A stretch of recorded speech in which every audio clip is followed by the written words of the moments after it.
বাঁচাও, মরে যাচ্ছি গো। কি হলো, এমন কেন করছো? এই দেখো, এখনো প্যাকিং হয়নি, বেরোবার সময় হয়ে এলো, আর এখন তুমি এমন করছো। কোথায় কষ্ট হচ্ছে?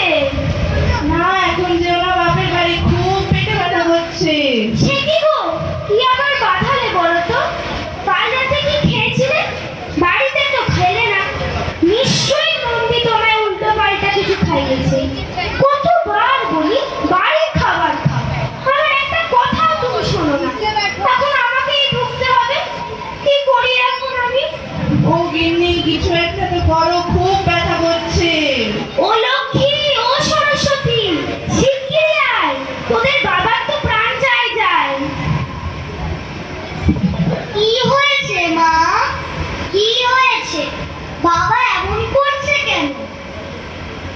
বাবা, ও বাবা, কি হয়েছে? খুব কষ্ট হচ্ছে? হ্যাঁ রে মা, খুব কষ্ট হচ্ছে। কার্তিক, গণেশ, শিগগিরই আয়।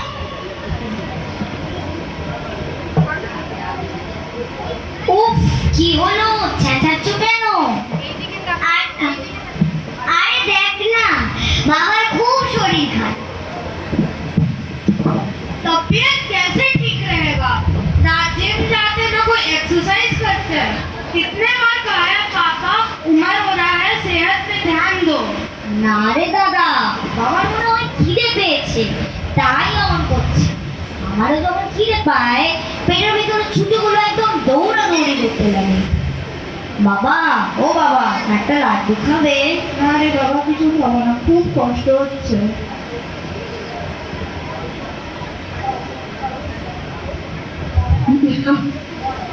মনে হয় পেট বড় হয়েছে। যা তো কার্তিক, কৈলাসে গ্লেসিয়ার থেকে একটু বিশুদ্ধ বরফ নিয়ে আয় তো। देखते नहीं, मेरा बाल अभी तक ठीक से सेट नहीं हुआ, ऐसे मैं कैसे जाऊंगा? गणेश को बोलो। গণেশ, যা তো, ফুটে গিয়ে একটু বরফ নিয়ে আয় তো। চারিদিকে এত বরফ, এই চাইটাই নিলে হবে।